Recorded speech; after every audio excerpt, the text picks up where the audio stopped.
Many women that are liberated sexually only want to keep that liberation because they understand the power and the influence that it brings, not just with men, but with other women.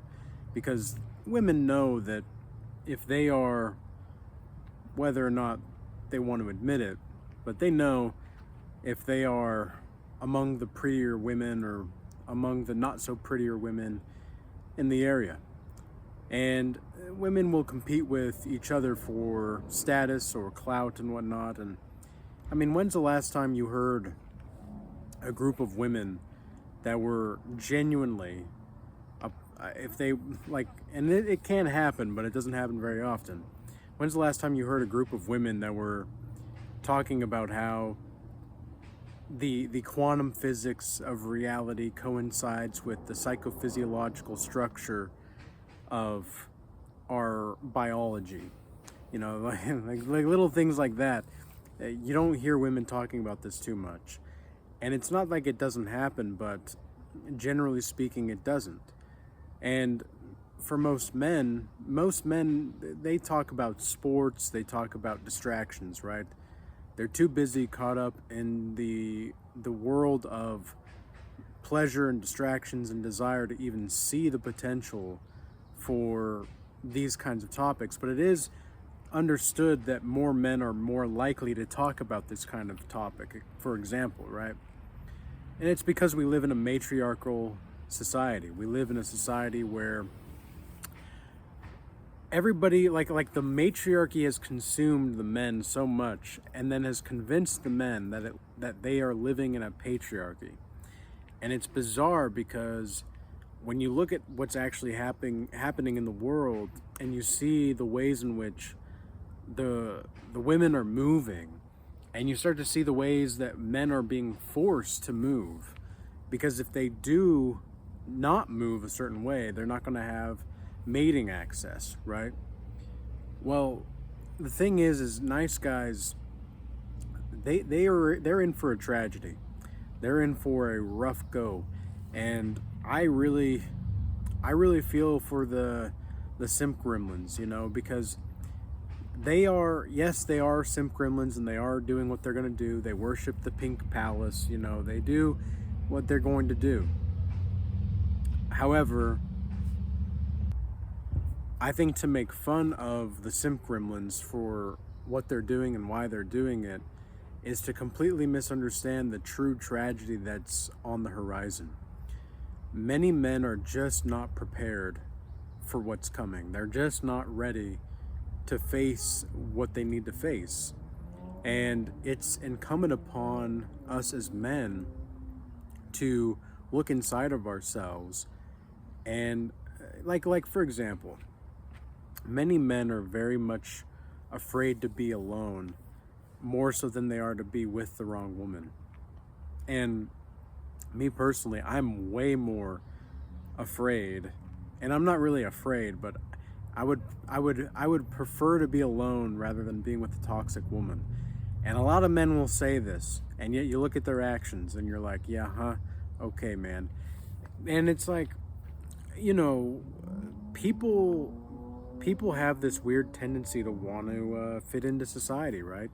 And there's nothing wrong with that, but men specifically, if you're yearning to be around a companion, let's say, I genuinely don't think that it's going to happen for you. I genuinely don't think that you yearning for a companion is gonna give God the opportunity to place the kind of woman that you need in your life. Every single time a woman has come into my life that has been a good woman, or that has been a woman that has been more of a asset than a liability, let's say, every single time that this has happened, the woman has come into my life at a very precipitous moment in my life, like a turning point in my life. And she's going to show me certain things about myself and reflect certain things about myself that I need to work on. And she's going to support me there with me and through it. But every time I've been on the up and up, like I've been winning in life, I swear it's like God allows the Jezebel and the narcissistic type of women to completely do everything that they can to knock me off center and to knock me off my square. An example of this is with lust. When the devil can't reach you, right, he's going to send, specifically as a man, he's going to send a Jezebel. He's going to send a narcissist. And the reason for that is because he's hoping that you'll give in to your weakest sense of pleasure and desire, which is your lust.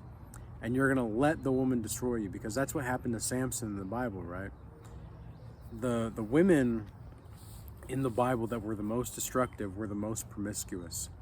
It's really worth something to think about that, because in our society, even though, again, we're told that this is a patriarchy, it's like the matriarchy has swallowed up so many, I'm just going to say it, so many dicks, that they've become like this dick vacuum and this dick vortex where it's really gross. Like, it's really, I don't even like talking about this in this kind of way, but that's just the way that it is. And you know, we're all adults here, and so I hope that you just understand where I'm coming from and see what I'm actually trying to, you know, lay out for everybody, because it's really a tragedy to see so many nice guys fall into this lustful trap.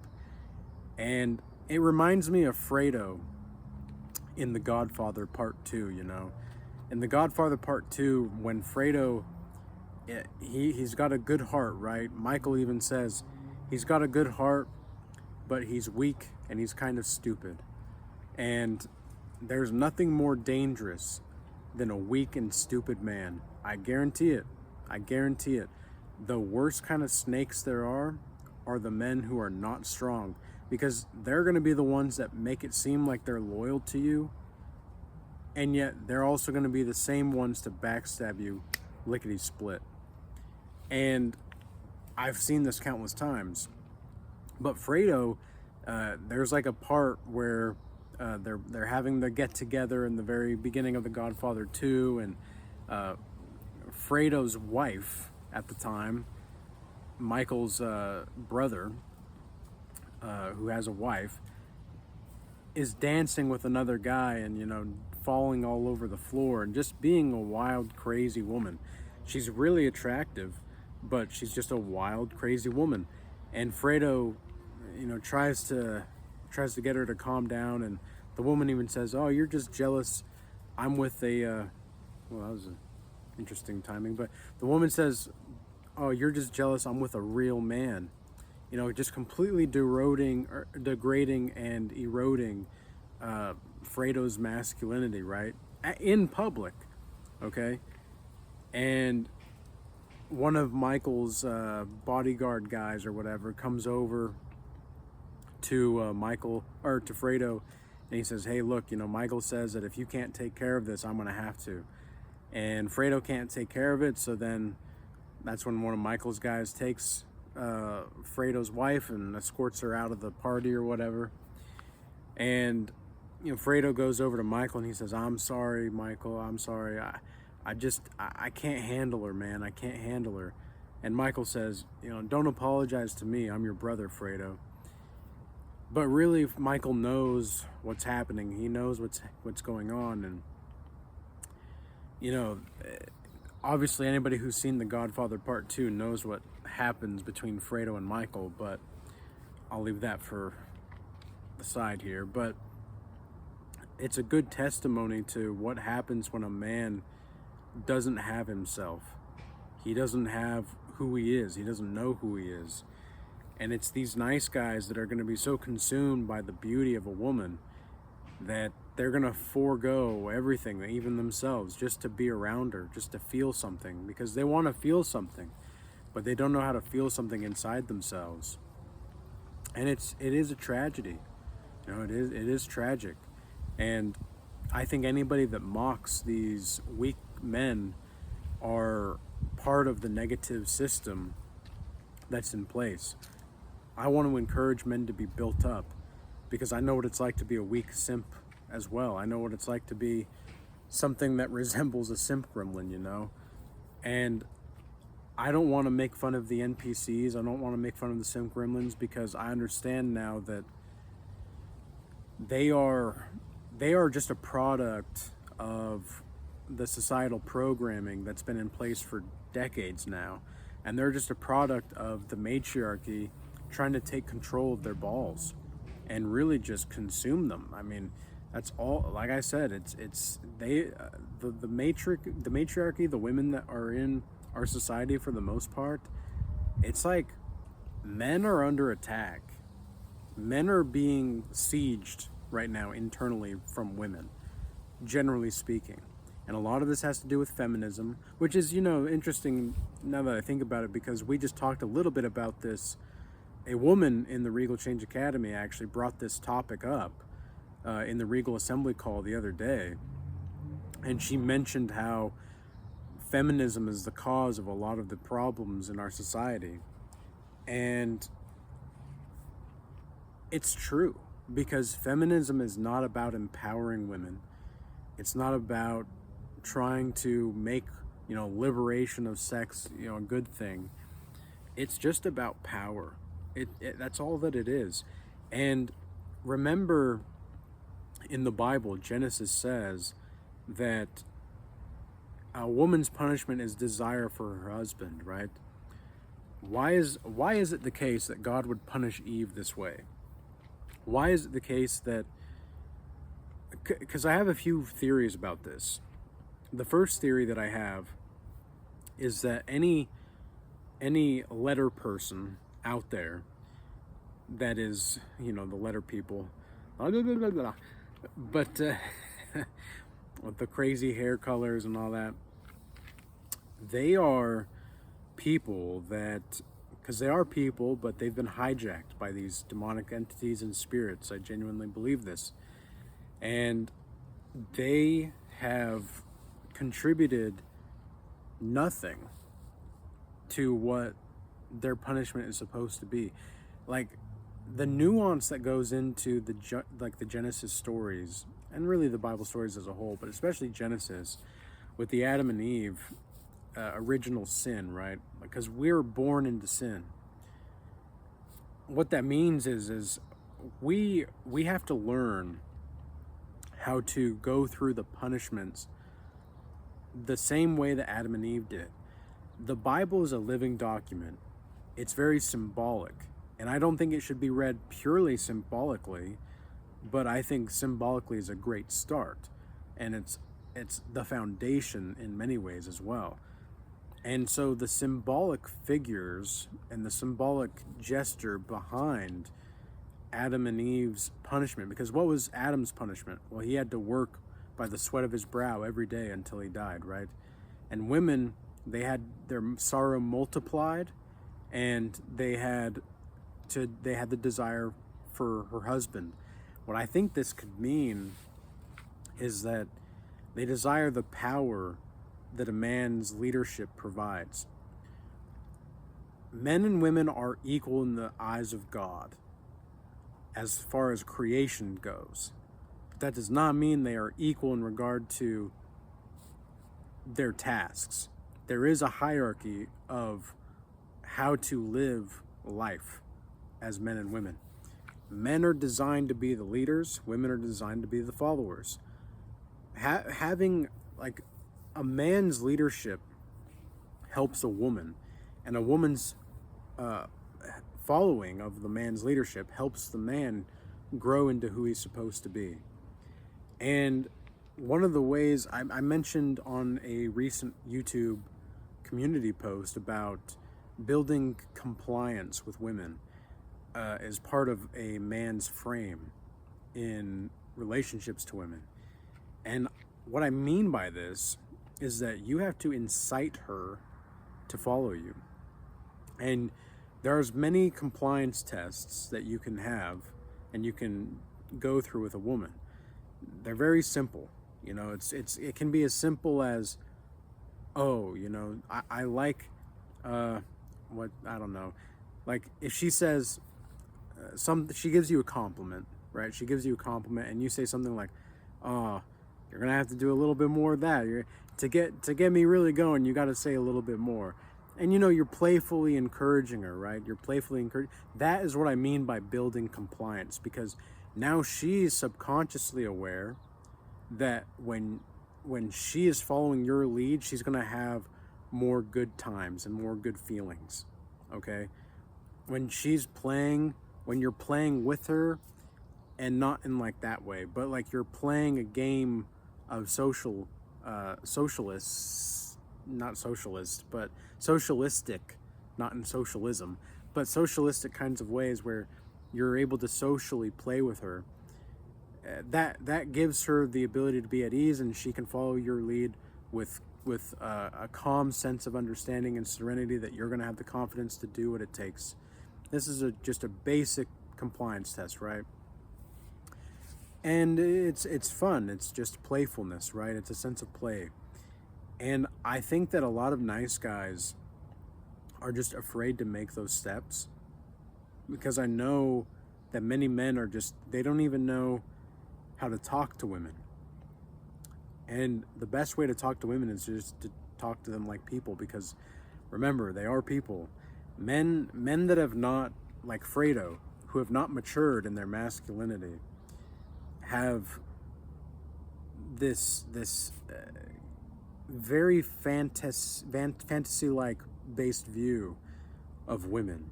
They have this very fantasy-based view of the idealization of a woman's beauty.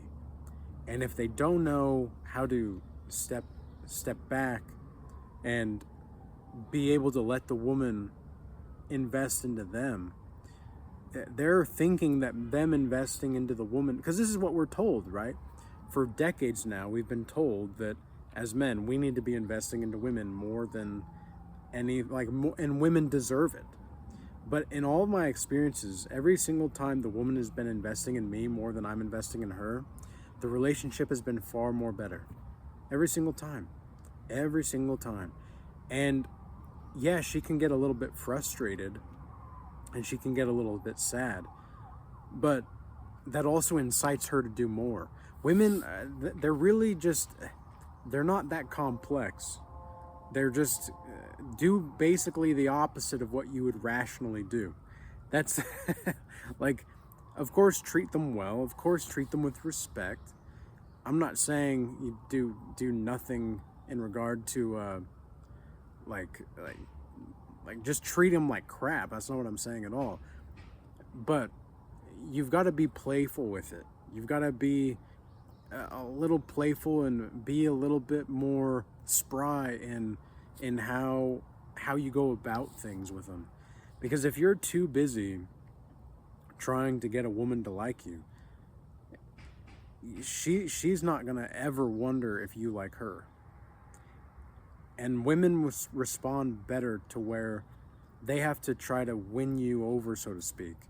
You know, they've got to do a little bit of something, because they've got to invest in you in different ways that are not just sexual. Okay, because a woman that is going to invest in you, she's not going to invest in you just sexually. Okay, it's going to be very clear that she wants you, and she's going to make time for you. But you know, this is why I say, don't degrade nice guys. Okay, they're just probably going through it, man. They just probably are going through it, and they don't really have the knowledge or the influence, the proper influence of what a true masculine man looks like in their life. And so this is why I make this video, to hopefully give these nice guys more of a perspective on how to treat women and how to treat themselves better, and most importantly, because taking care of yourself, no matter who you are, male or female, that is productive and that is a good thing. All right. So with all that being said, if you do want to join the Regal Change Academy group that we have, the online community and school, and maybe you don't know enough about it just yet. You want to schedule a free 15-minute call. You can do that, and you can schedule a free 15-minute call with one of the team members at the Regal Change Academy, perhaps even myself. So go ahead and check the links out in the description box below. And if you want to sign up for a one-on-one mentorship call, I'm doing 2 types of one-on-ones right now. I'm doing the Godlike Mastery Initiation program, which is a 3-month program where we go through 3 phases: the physical, emotional, intellectual, and the spiritual, so that we can get at this overhaul of your life. This is going to be for people that have the finances and the ability to have the time to really take that upheaval in their life, all right? And then finally, just the general one-on-one, okay? With all that being said, peace be with you all. Until next time.